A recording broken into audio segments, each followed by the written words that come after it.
Hallelujah, purihin po ang ating Diyos. Tayo po ay nasa ikawalong gabi na po ng ating sambang gabi. Praise God, and I believe na sa bawat gabi po na tayo ay nagsasama-sama, maraming mga dakilang gawa ang ipinaparanas sa atin ng Diyos. Alam ko na we are being filled with gladness and joy as we sing and praise God together. I'm sure all of us are blessed sa ating mga pag-aawitan at pagsamba, sa mga patotoo, sa mga Christmas trivia, sa mga special numbers na inihatid sa atin ng ating mga kapatiran sa mga congregations in Sariaya, Louisiana at maging sa Marikina, at lalo na sa bawat mensahe na ating naririnig gabi-gabi. Kaya salamat po sa inyong gabi-gabi na pagsubaybay sa ating taunang pagdaraos na ito ng sambang gabi. Ang Diyos ang patuloy na magpala sa inyo ng lubos-lubos kahit saan mang dako kayo naroroon. And once again, ay hayaan po natin na tayo po'y sama-samang lumapit sa presensya ng Panginoon.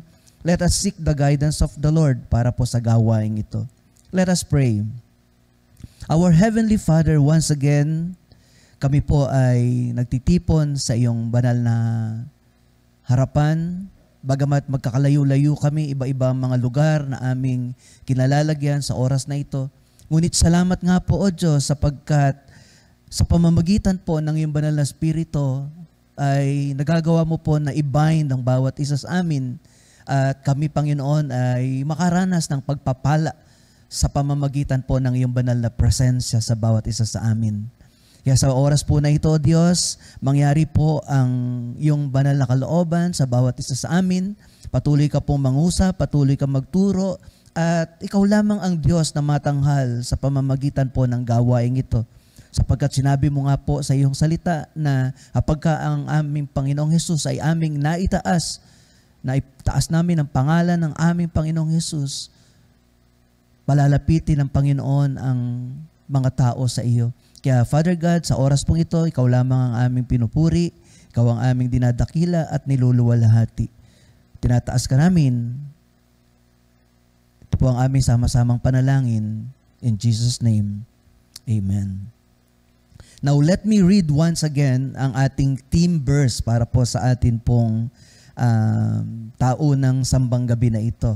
At ito po ay matatagpuan sa Galatia chapter 4 verses 4 and 5. Ngunit nang dumating ang takdang panahon, sinugo ng Diyos ang kanyang anak, isinilang siya ng babae, at namuhay sa ilalim ng kautusan upang palayain ang mga nasa ilalim ng kautusan. Sa gayon, tayo'y mabibilang na mga anak ng Diyos. Nais ko rin pong basahin sa NIV. But when the time had fully come, God sent His Son, born of a woman, born under law, to redeem those under law, that we might receive the full rights of sons. In the fullness of time. Ito po ang ating theme for this year. And let me start this message with a story. A famous painter went back to his hometown after being away for a very long time. Upon his return, he passed by along an old antique shop with his painting on the display, but with broken frame and glass. He wanted to fix it, restore it, and bring it to its original state, but he couldn't do it because even though he was its original artist, pero ang kanyang painting ay pag-aari na po ng antique shop. So what do you think na kailangang gawin ng painter na ito to effect the fixing to the painting? Of course, he has to buy it back. At ganun din po sa atin bilang mga human being, tayo na mga tao, like the broken painting, we too are broken because of sin and needs fixing to be done.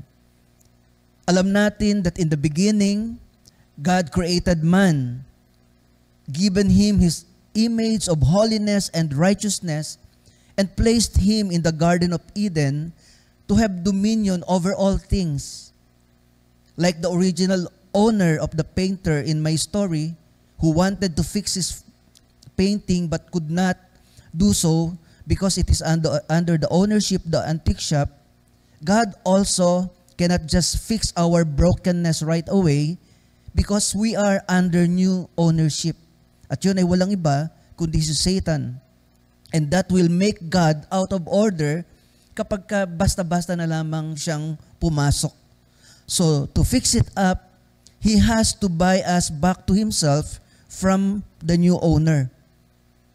And this process was explained sa pamamagitan po ng ating passage.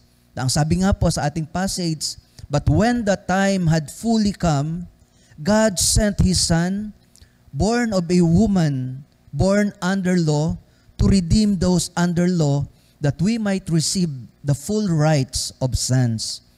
Sabi sa Tagalog, ngunit nang dumating ang takdang panahon, sinugo ng Diyos ang kanyang anak, isinilang siya ng babae at namuhay sa ilalim ng kautusan upang palayain ang mga nasa ilalim ng kautusan. Sa gayon, tayo'y mabibilang na mga anak ng Diyos. There it goes. This verse speaks of the fixing that God promised He will do so that we will be back to His ownership and do things right again. In the fullness of time, at nangyari na yan, inaalala lang natin, at yan ang malaking pagpapala na dala ng Kapaskuhan sa atin. Ang Pasko ay nagpapaalaala sa atin na finally, dumating na ang ating Savior na magpifix totally ng ating relationship sa Diyos through His death on the cross. And on the appointed time, ang ginawa ng Diyos ay masasabi po natin, yung pagdating, yung pagsusugo niya ng kanyang bugtong na anak, ay masasabi po natin na recreation. Dahil doon sa pagsusugo ng Diyos sa ating Panginoong Yesus, yun yung paraan ng fixing na ginawa niya upang tayo po na mga nasa ilalim ng kasalanan at kautusan ay mahango mula sa ilalim ng kautusan at sa ganon tayo po ay sa pamamagitan ng ating pananalig sa ating Panginoong Hesus, tayo po ay maging maibilang na mga anak ng Diyos. So through the recreation, through Jesus Christ, ang tao po ay muling naibalik sa fold ng Diyos at tayo po ay na-deliver mula doon sa kaharian ng kadiliman at tayo'y dinala sa kaharian ng anak o yung tinatawag nating kingdom of light through His Son. Yan po'y maliwanag na sinasabi sa Colossians chapter 1 verses 13 and 14.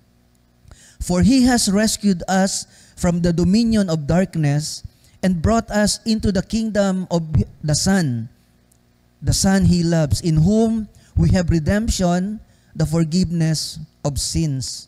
Sa Tagalog, ito po ang sabi, iniligtas niya tayo sa kapangyarihan ng kadiliman at inilipat sa kaharian ng kanyang minamahal na anak. Sa pamamagitan ng anak, tayo'y pinalaya at pinatawad sa ating mga kasalanan. So, dun pa lamang sa pagdating ng ating Panginoong Hesus at dun sa kanyang kamatayan sa krus, ay naganap na po yung pag-fix sa atin pong mga kasalanan. At ito nga po ang mabuting balita na dapat malaman ng lahat na sa pamamagitan ng kamatayan ng ating Panginoong Hesus, we have been brought back to the ownership of God by faith in the finished work of Jesus on the cross. Because of the death of Jesus on the cross, bawat isa po sa atin, we are already forgiven. Our sins has been forgiven by God because Jesus already paid it all. At ito po yung kailangang malaman ng mga tao na sila'y pinatawad na, nilinis na sa kanilang mga kasalanan.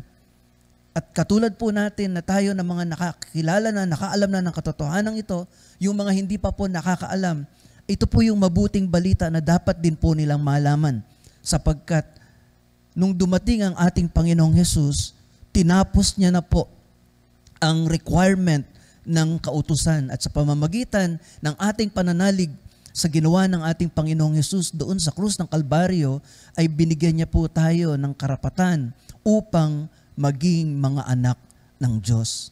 Yan po yung magandang balita. Ngunit for the meantime, nung hindi pa po dumarating ang takdang panahon na ipinangako ng Diyos na pagdating ng ating manunubos, ang ginawa ng Diyos ay inilagay tayo sa ilalim ng tagapangalaga. Na katulad na isang bata na kailangan po ng isang yaya, tayo din pong mga nasa ilalim ng kasalanan ay inilagay ng Diyos sa ilalim ng tagapangalaga at yun ay walang iba, ang kautusan. Katulad po ng isang bata na nangangailangan ng yaya, tayo po ang naging yaya natin ay ang kautusan. At habang hinihintay ng tao ang fullness of time na pangako na pagdating ng manunubos, ang mga tao po, lalong-lalo na po ang bayan ng Diyos, ang mga Israelita, sa pamamagitan po ng pagbibigay ng Diyos ng kautusan, ang mga taong gumaganap sa kautusan noon ay pinatatanaw ng Diyos sa paparating na manunubos na kung saan ang mga tao noon po, ang mga Israelita, alam natin na araw-araw ay naghahandog po sila para sa kasalanan sa templo araw-araw. At itong ginagawa ng mga saserdote doon sa templo para sa paglilinis ng kasalanan araw-araw, ito po ay yung gagawin ng ating Panginoong Hesus sa kanyang pagdating bilang ating manunubos. Kaya nga po siya ang ating tinatawag na Hesus sapagkat siya ang mag-aalis ng kasalanan ng lahat ng tao. At ang sabi nga po ng ating passage, in the fullness of time ay dumating ang ating Panginoong Hesus. Ano po ang layunin?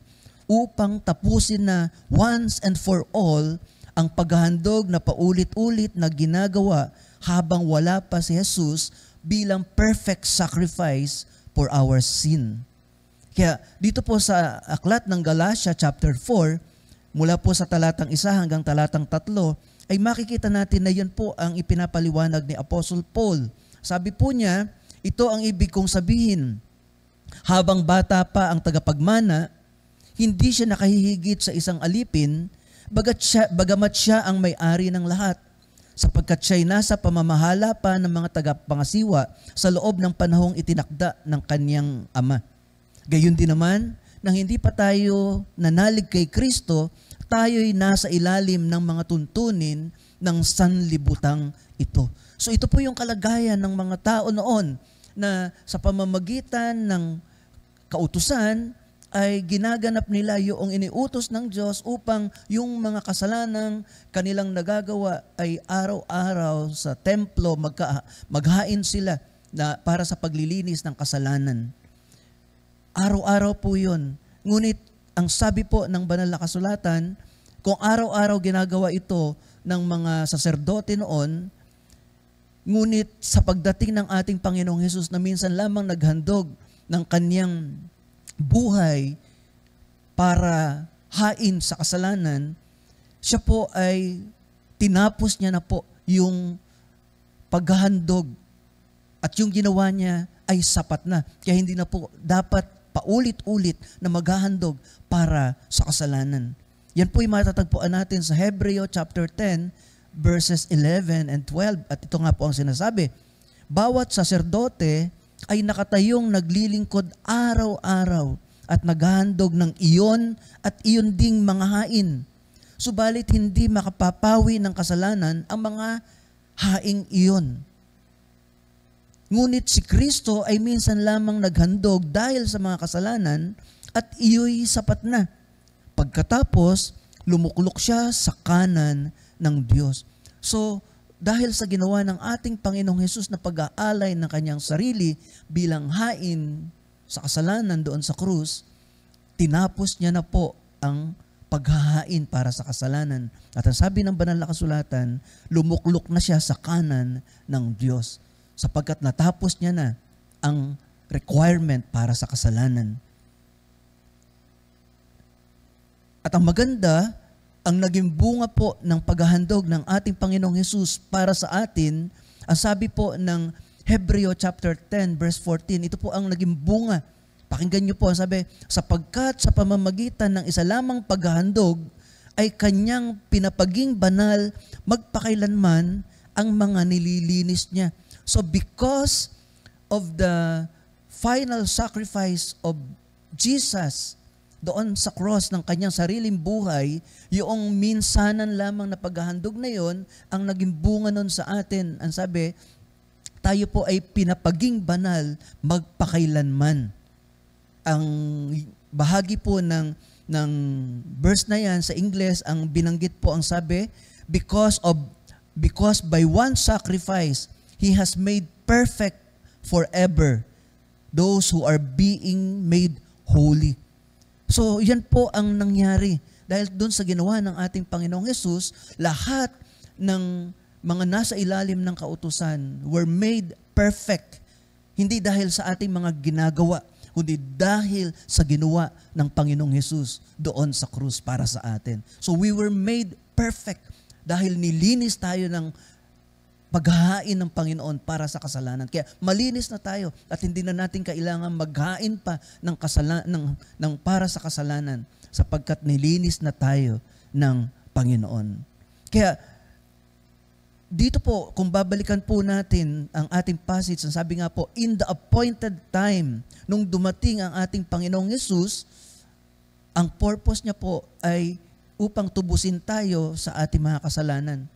Kaya, balikan natin yung ating passage, makikita po natin na meron pong mahalagang importanteng bagay na binanggit dito si Apostol Pablo na malaking bagay po na makikita natin para po sa ating pag-aaral ng salita ng Panginoon sa passage na ito. So, ano po itong apat na importanteng bagay na binabanggit sa atin dito ni Apostle Paul? Ang una po ay, dito po binabanggit niya, number 1, who came? Sino po ba ang dumating sa itinakdang panahon? Kasi ang sabi, dumating ang takdang panahon na isinugo ng Diyos ang kanyang anak.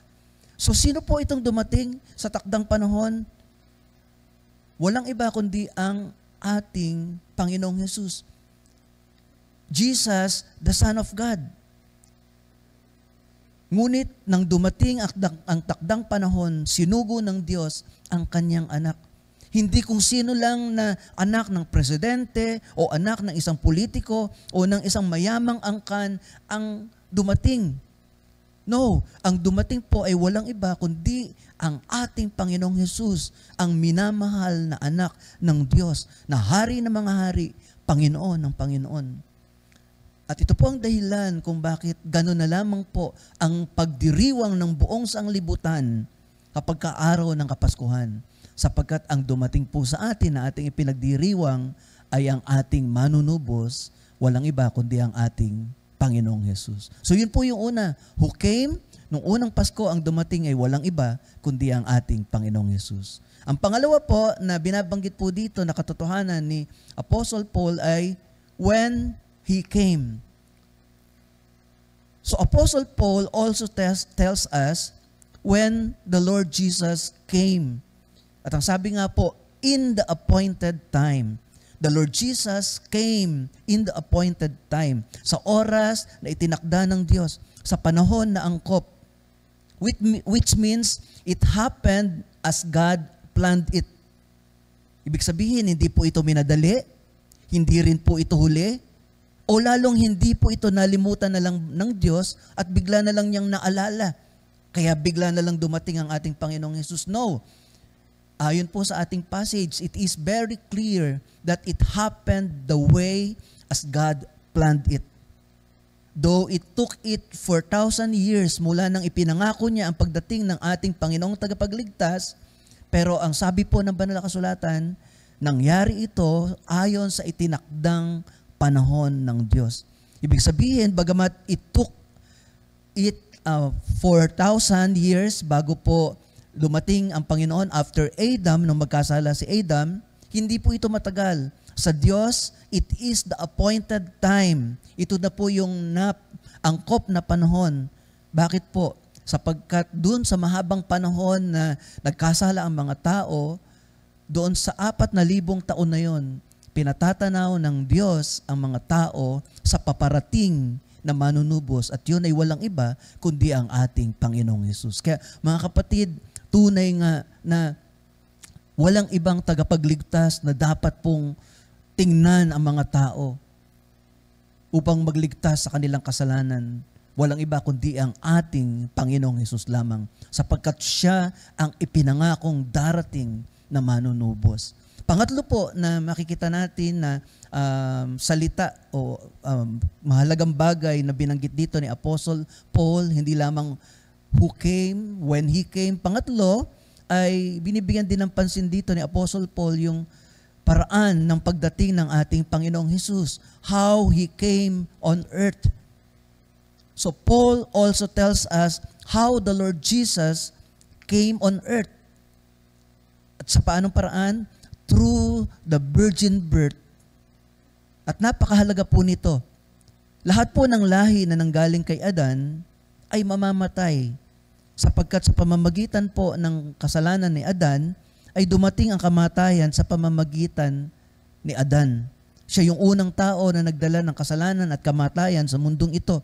At ang sabi ng banal na kasulatan, dahil ang kabayaran ng kasalanan ay kamatayan, kaya naman lahat ng mga lahi na kabilang kay Adan o may kaugnayan kay Adan, lahat po, we are destined to die. Yan po ang sabi ng unang Korinto chapter 15, verse 22. Sapagkat kung paanong mamamatay ang lahat dahil sa kanilang kaugnayan kay Adan, gayon din naman mabubuhay ang lahat dahil sa kanilang kaugnayan kay Kristo. So kung kay Adan, dahil sa ating pagkakaroon ng kaugnayan sa ating ninunong si Adan, ang naghihintay sa ating lahat ay kamatayan, sapagkat ang lahat ay nagkasala at ang kabayaran ng kasalanan ay kamatayan. Ngunit ang magandang balita, mga kapatid, ang sabi po ng banal na kasulatan, gayon din naman, mabubuhay ang lahat dahil sa kanilang kaugnayan kay Kristo.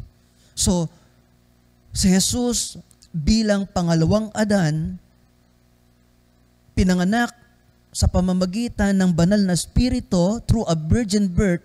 Ibig sabihin, wala siyang anumang contamination ng lahi mula kay Adan na nasa ilalim ng sumpa ng kasalanan at kamatayan. Bagamat siya ay pinanganak ng isang babae, isang birhen, si Maria ay ginamit lamang ng Diyos na sisidlan upang ipanganak ang ating Panginoong Hesus, ang manunubos. Hindi si Maria ang nagliligtas, kaya mali na dalanginan siya ng tao para sa kapatawaran ng kasalanan. Siya ay naging sisidlan lamang ng ating tagapagligtas. It is like this. Ano po ba ang mahalaga? Ang tubig o ang baso? Tandaan niyo po, ang tubig, gaano pa man karangya ng basong paglagyan nito, mula sa plastic na baso hanggang sa pinakamamahalin na baso katulad ng gintong baso, still, ang mga sisidlan na iyon ay walang halaga. Sila'y sisidlan lamang ng tubig at ang nakatitighaw ng uhaw ay ang tubig, hindi ang baso. Ganon din po, si Maria ay naging daluyan lamang ng kapanganakan ng ating Panginoong Hesus. Pero hindi siya ang tagapagligtas o manunubos, kundi si Jesus. Ang totoo, si Maria mismo ay kinilala niya ang katotohanan ito na siya rin ay kailangan ng manunubos. Siya rin ay kailangan niya ng tagapagligtas. Kaya siya po ay nagpuri sa ating Panginoong Hesus nung ang ating Panginoong Hesus ay nasa sinapupunan pa lamang niya.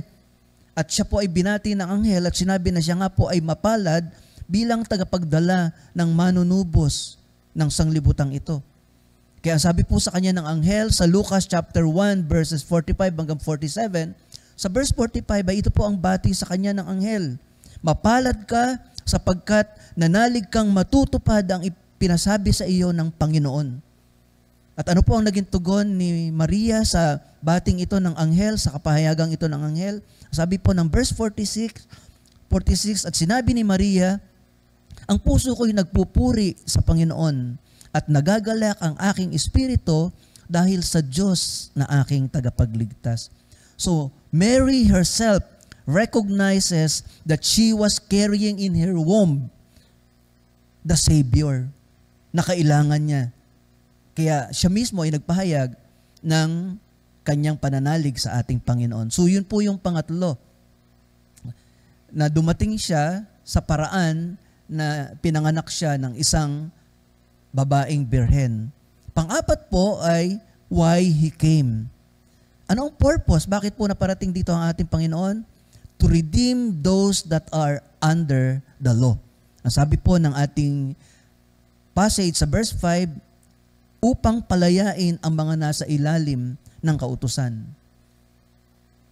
Ang unang tao ay nabigo dahil sa kasalanan, ngunit dahil sa pangalawang tao, walang iba kundi ang ating Panginoong Hesus, perfect man, fulfilled the law, but sinless, was made sin for us, upang hanguin tayo sa ilalim ng kautusan. So yan po ang ginawa ng ating Panginoong Hesus.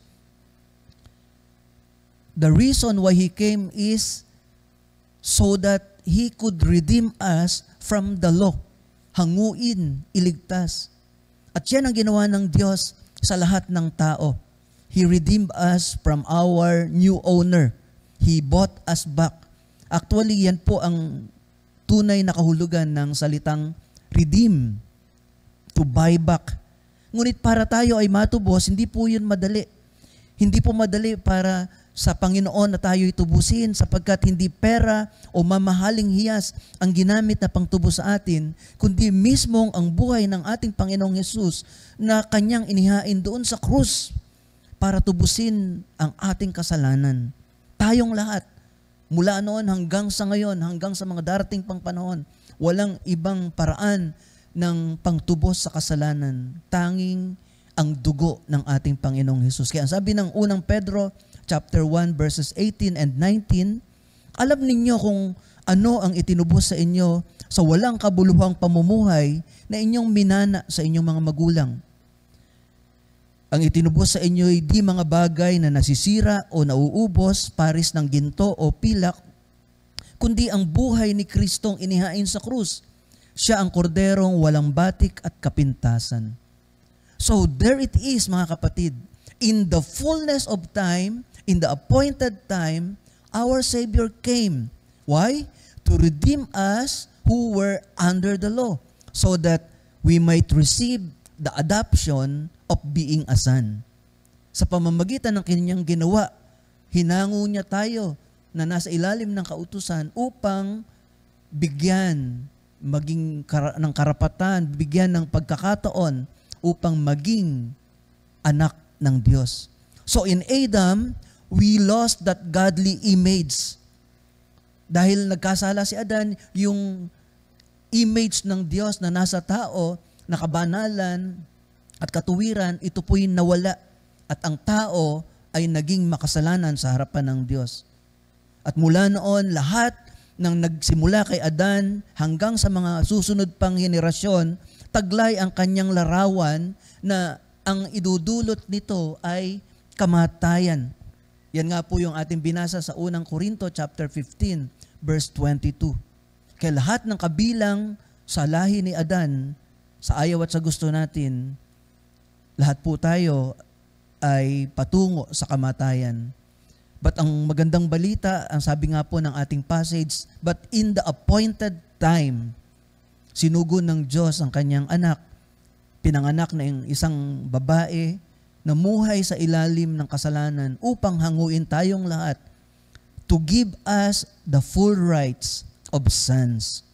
So by choosing Jesus as our Savior, ay naaalis po tayo doon sa kaugnayan kay Adan na magdudulot ng kamatayan. At nagkakaroon tayo ng kaugnayan kay Kristo. Kapag pinili natin si Kristo na ating tagapagligtas at tinanggap natin na yung ginawa niya doon sa krus ay tanging lunas para sa ating kasalanan, ang nangyayari po, nagkakaroon tayo ng kaugnayan sa Kanya, at itong kaugnayan na ito, yun ang dahilan kung bakit tayo po ay nagkakaroon ng, sabi nga, binibigyan ng karapatan upang maging mga anak ng Diyos. We are given the rights of sons, the adoption of being sons. At yan po ang resulta pag tayo po'y nanalig sa ating Panginoong Hesus. Kaya ngayon pong oras na ito, sa aking pong pagtatapos, nais ko po na pag-isipan niyo pong mabuti ang mga katotohanan ito na pinahayag ng banal na kasulatan. Ang Pasko ay dumating hindi lamang para po magkaroon tayo ng pagkakataon para magkaroon ng merrymaking, ng mga pagdiriwang na nakatuon sa mga bagay ng mundong ito. No. Christmas is about the coming of our Savior in the flesh. Naparito ang ating Panginoong Hesus sapagkat kailangan niyang maging tao dahil sa kalagayang tao, iaalay niya ang kanyang sarili upang mamatay doon sa krus ng Kalbaryo. Kaya sa pamamagitan ng kapanganakan ng Panginoong Hesus, kaya naman ipinagdiriwang natin ito sa pagkakapaskuhan, sapagkat dumating ang manunubos. Sa pamamagitan ng pagdating ng ating Panginoon, tayong lahat ay nahango sa ating mga kasalanan. Nilinis na, pinatawad na sa ating mga kasalanan. Ano na lamang ang kailangan nating gawin? Simple lamang po ang kailangan nating gawin. Hindi na kailangan ng paulit-ulit na paghahain para sa kasalanan at gagamit ka ng mga hayop. Hindi na po.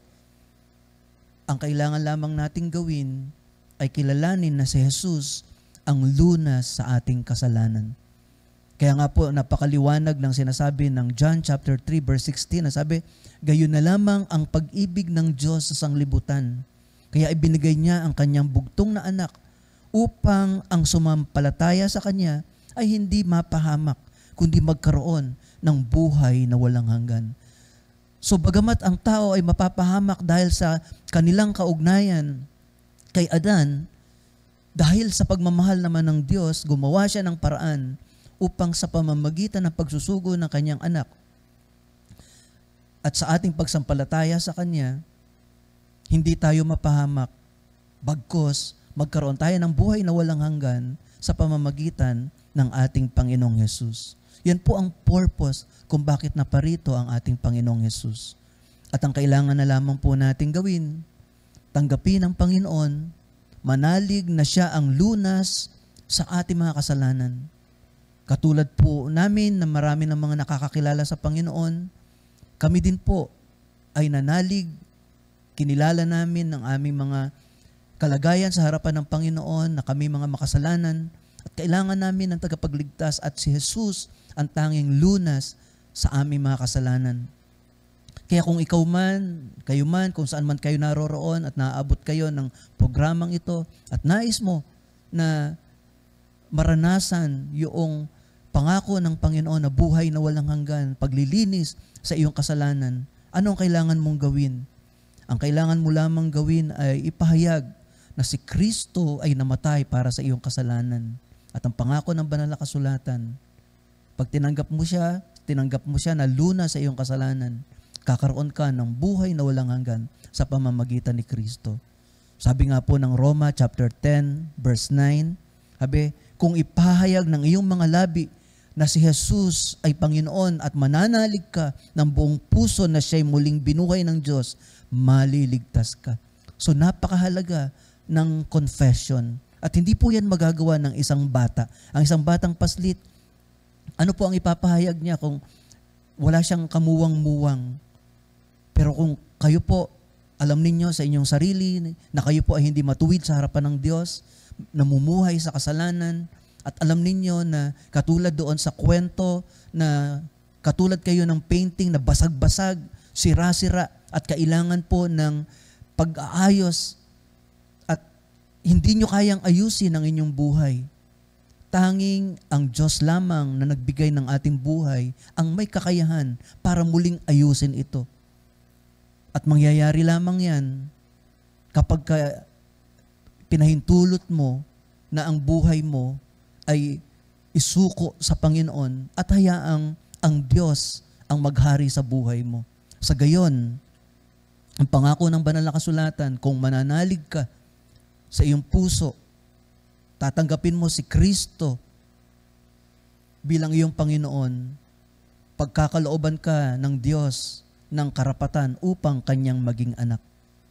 Kaya minamahal, saan man po kayong lugar, dako, naroroon ngayon, ngunit ang gawaing ito, ang mensaheng ito ay inyo pong narinig. Ito po yung pagkakataon upang pag-isipan niyo pong mabuti ang inyong kalagayan sa harapan ng Diyos. Kung hindi mo pa tinatanggap ang Panginoon sa iyong buhay, huwag mong palagpasin ang pagkakataong ito. Tinatawag ka ng Diyos, nais ng Diyos na i-fix, ayusin ang buhay mo. Dahil siya ang nagbigay ng buhay na yan at gusto niya na ipaayos, nais niya na iparanas niya sa iyo yung buhay na ganap at kasiyasiya. Yung magandang plano niya, yung magandang bukas, magandang hinaharap. Nais niya na yun ang maranasan mo sa iyong buhay. Ngunit, kailangan mong gawin, kilalanin mo siya na tanging luna sa iyong kasalanan. Kilalanin mo na si Jesus ang namatay para sa iyong kasalanan at isuko mo ang iyong buhay sa Kanya. At mula ngayon, isunod mo na ang iyong kalooban sa kalooban ng Diyos. At mararanasan mo ang magulo na buhay, ang buhay na parang walang kapanatagan at kapayapaan. Ibabalik ng Panginoon yung mga bagay na ninakaw ng kaaway upang maranasan mo ang mabuting plano ng Diyos sa iyong buhay. Kaya ang tanong, will you allow God to fix your life the way God wants it from the very beginning? Kung gagawin mo yan, ang kailangan mo lamang gawin, umusal ng maikling panalangin sa Diyos, ngunit mula sa iyong puso. Pahayag mo na ikaw ay isang makasalanan at sabihin mo, naniniwala ako na ikaw ang luna sa aking kasalanan, aking Panginoon. Pagharian mo po ang aking buhay. Hindi ko po kayang baguhin ang aking buhay, pero naniniwala po ako na meron kang magandang plano sa aking buhay at yun po ang nais ko pong mangyari sa akin. Maghari ka ngayon sa aking buhay, pumasok ka sa aking puso, tinatanggap kita bilang aking Panginoon, aking tagapagligtas. Pagka ipinahayag mo ang ganyang kapahayagan sa Diyos, mararanasan mo ang pagbabago ng buhay na nais niya para sa iyo. Purihin ang ating Panginoon. Tayo po'y sandaling manalangin sa Diyos bilang pagtatapos. Once again, our Heavenly Father, truly we are so grateful sapagkat tunay nga po, O Diyos, inaalala namin ang Kapaskuhan. Hindi lamang sa mga merrymaking, inaalala namin ang Kapaskuhan, hindi lamang sa mga kasiyahang dulot nito na paraan ng pagdiriwang ng sanglibutan na nakatuon lahat sa mga material. Ngunit kami na nakakilala sa iyo ay tunay nga pong lubos na nagpapasalamat sapagkat ang araw ng Kapaskuhan para sa amin ay napakahalagang bagay sapagkat sa araw na ito, Panginoon, dumating ka bilang aming manunubos upang hanguin kami sa aming mga kasalanan. Pinagpapasalamat po namin ito. O Diyos, kung meron pa po sa mga naaabot ng mensaheng ito, na hindi pa po nararanasan ang buhay na ganap at kasiyasiya, yung buhay na ipinangako mo, Panginoon, buhay na walang hanggan sa pamamagitan ng pananampalataya sa iyo, aming Panginoong Hesus. Dalangin ko po sa iyo sa oras po na ito, abutin mo po sila. Mangusap ka sa kanila at makilala kanila bilang kanilang Panginoon at tagapagligtas ng kanilang buhay. Salamat po, Ama, sa ginawa mo sa amin sa mga nakaraang mga araw at sa patuloy pang gagawin sa aming mga buhay habang kami ay patuloy na sumusunod sa iyong kalooban. Sa iyo lamang, O Diyos, lahat ng nararapat na papuri, pasasalamat at pagsamba. Ginagawa po namin ito sa makapangyarihang pangalan ng aming Panginoong Hesus. Pagharian mo po ang bawat isa ng iyong kapayapaan. In Jesus' name, Amen.